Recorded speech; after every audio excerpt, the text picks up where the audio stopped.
Halo, selamat datang di Weekly Yadi dengan Bang El di sini. Melihat antusias kalian tentang Lord Jamuo di video saya yang ini membuat saya menjadi lebih bersemangat nih untuk melanjutkan kembali story mengenai Lord Jamuo. Ya, meskipun memang ada banyak juga hujatan di kolom komentar, tapi Bang El merasa itu adalah hal yang wajar. Kenapa? Ya karena video kemarin merupakan video clickbait. Jadi sangat wajar sekali jika ada orang yang mengklik video tersebut tapi malah tidak sesuai dengan ekspektasi dan akhirnya marah-marah di kolom komentar. Tapi ayo kita lanjut saja pembahasan mengenai Lord Jamuo ini. Tapi sebelum itu putar dulu intronya.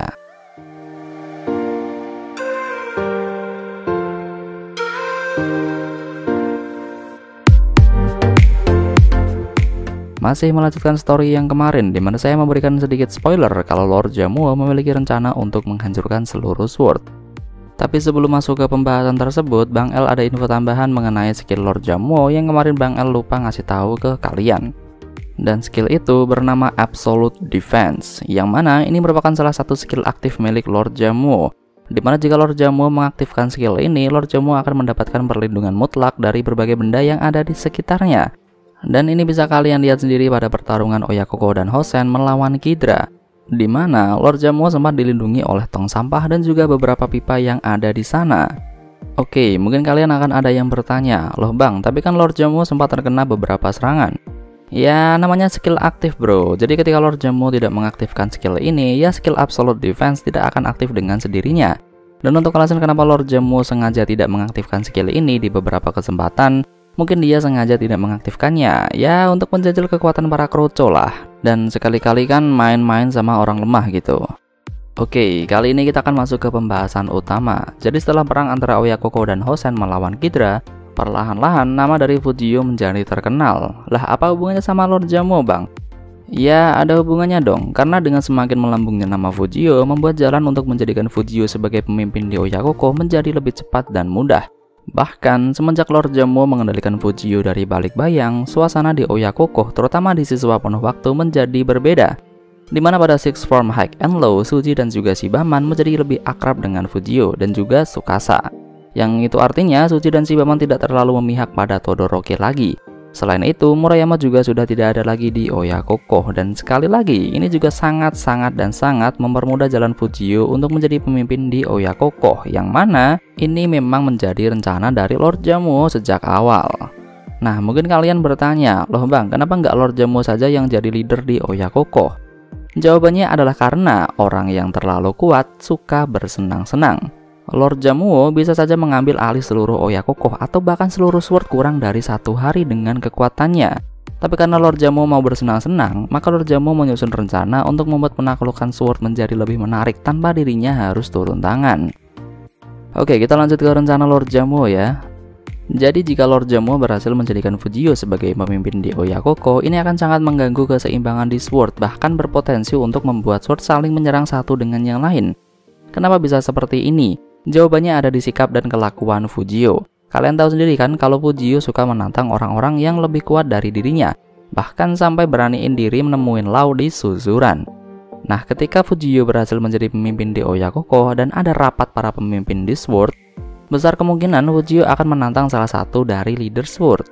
Oke, mungkin bagi kalian ini adalah hal yang menarik, tapi justru ini menjadi sebuah musibah, bray. Kenapa? Ya karena ini merusak perjanjian Sword, di mana isi perjanjian Sword adalah saling melindungi dan bekerja sama jika ada masalah. Dan si Fujio malah nyari masalah. Mungkin akan ada yang berpikir kalau dampaknya tidak akan seheboh bahkan sampai membuat Sword menjadi berantakan. Tapi sayangnya tidak semudah itu. Kalian ingat kan scene di High and Low The Movie 2 End of Sky? Dimana ketika awal dari pembentukan perjanjian Sword, pihak yang pertama kali menyetujui adalah pihak Oyakoko. Dan apa jadinya jika pihak pertama yang menyetujui perjanjian Sword malah mencari masalah dengan anggota Sword yang lain? Jelas hal ini akan membuat kepercayaan anggota Sword yang lain menjadi hancur. Apalagi dari pihak Daruma Ika. Kenapa? Ya karena yang mengajak Daruma Ika menyetujui perjanjian Sword adalah Murayama yang berasal dari Oyakoko. Jadi besar kemungkinan nih Daruma Ika akan melakukan pergerakan lagi seperti di High and Low Season 1. Tentunya ini akan membuat suasana di Sword kembali memanas. Dan akhirnya rencana Lord Jamuo benar-benar akan terwujud, yaitu menghancurkan seluruh sword tanpa perlu turun tangan. Dan ngomongin soal perjanjian Sword ya, sebenarnya ketika Lord Jamuo itu khawatir dengan deklarasi yang dikeluarkan oleh Murayama, di mana deklarasi tersebut membuat Oyakoko penuh waktu dan paruh waktu menjadi berpisah, itu sebenarnya ada hubungannya juga dengan perjanjian Sword. Kenapa bisa begitu? Ya karena jika ada anak penuh waktu yang mencari gara-gara dengan anggota di Sword, Murayama akan menegaskan kalau ini bukan urusannya lagi. Karena siswa penuh waktu bukan lagi bagian dari Sword. Dan karena hal inilah rencana Lord Jamuo untuk membuat Sword saling terpecah belah menjadi lebih susah seperti itu. Nah, itu adalah skenario yang Lord Jamuo siapkan semenjak ia datang ke Oyakoko, di mana dia bermaksud untuk membuat Fujio menjadi pemimpin, kemudian mengendalikannya dari belakang dan membuat Fujio mencari gara-gara dengan anggota Sword yang lain supaya merusak perjanjian di Sword. Nah, melihat rencana Lord Jamuo yang ingin menghancurkan Sword ini, harusnya kalian bisa dong nebak kalau Lord Jamuo itu mirip dengan siapa. Dan ya, Lord Jamuo itu mirip dengan Kuryu Group. Oke, ini merupakan teori yang liar bro, tapi ada beberapa bukti yang mendukung adanya pihak lain yang merupakan anggota tersembunyi di Kuryu Group. Dan kita akan mulai membahas ini secara pelan-pelan. Mari kita mulai dari bukti yang pertama ya. Bukti ini saya ambil dari deskripsi di High and Low 2 End of Sky ketika semua anggota Kuryu itu berkumpul. Di situ sempat ada deskripsi yang menampilkan keterangan 9 mental naga. Tapi kalau kalian perhatikan kursi yang ada di ruangan tersebut hanya terdapat 8 kursi.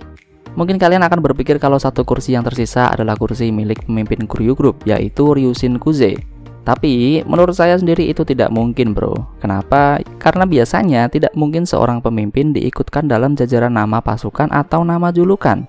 Pastinya seorang pemimpin itu punya posisinya sendiri. Gini deh, kalian tahu anime One Piece kan? Di situ ada bajak laut hewan buas yang dipimpin oleh Kaido, di mana Kaido memiliki bawahan yang disebut dengan All Stars. Tapi Kaido tidak termasuk dalam All Stars itu sendiri. Atau mungkin kalian kenal dengan sebutan Ten Commandments dari Nanatsu no Taizai, di mana Raja Iblis juga tidak termasuk dalam organisasi tersebut. Atau misalnya kalian masih belum tahu ya, mungkin kalian akan kenal dengan yang satu ini, yaitu 12 Demon Moons yang berasal dari anime Kimetsu no Yaiba. Di mana di organisasi tersebut, Muzan yang merupakan ketua tidak termasuk dalam jajaran iblis bulan. Nah, melihat beberapa contoh kasus yang saya sebutkan tadi, ada kemungkinan kalau memang 9 mental naga itu tidak termasuk Ryushin Kuze atau presiden Kuryu Group. Nah, ini adalah bukti pertama yang mengindikasikan kalau memang ada satu anggota tersembunyi di Kuryu Group. Dan sebenarnya kita sudah mendapatkan satu petunjuk yang sangat jelas sekali, yaitu pada High and Low 3 Final Mission di scene ini, di mana Kuze mengatakan kalau pada momen ini Kuryu berada dalam bahaya dan untuk itulah mereka membutuhkan nafas baru. Maksud dari nafas baru di sini ya orang-orang baru, karena beberapa petinggi Kuryu itu udah pada tua dan kolot semua. Hanya beberapa saja yang bisa bersikap tenang. Nah, dengan dua bukti yang saya sebutkan tadi, masuk akal dong kalau sebenarnya ada anggota baru yang bersembunyi. Dan hanya Ryushin Kuze saja yang tahu. Nah, menurut saya dia adalah Lord Jamuo. Karena seperti yang saya ceritakan tadi dan juga pada video saya sebelumnya, di mana Lord Jamuo memang berencana untuk menghancurkan seluruh Sword.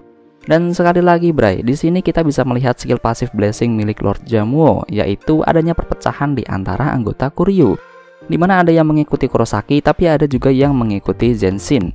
Ya, ini semua karena skill blessing milik Lord Jamuo yang menyebabkan Kuryu tidak sesolid yang dulu. Dan tentunya ini mempermudah Lord Jamuo untuk menguasai seluruh Sword. Kenapa? Karena pada momen tersebut Lord Jamuo akan beraksi tanpa ada halangan dari partner Kuryu Group yang lain. Gimana? Keren gak nih? Emang agak muter-muter sih, tapi yang penting nyambung lah. Dan kalau nggak nyambung ya disambung-sambungin lah biar nyambung. Namanya juga ngarang kan? Oke, sekian dulu story of Lord Jamuo kali ini. Jika saya mendapat ide baru, mungkin saya akan membuat kisah menarik lainnya. Itu pun jika kalian tertarik. Dan sekali lagi, ini merupakan video karangan, jadi tidak ada hubungannya dengan cerita aslinya. Oke, terima kasih.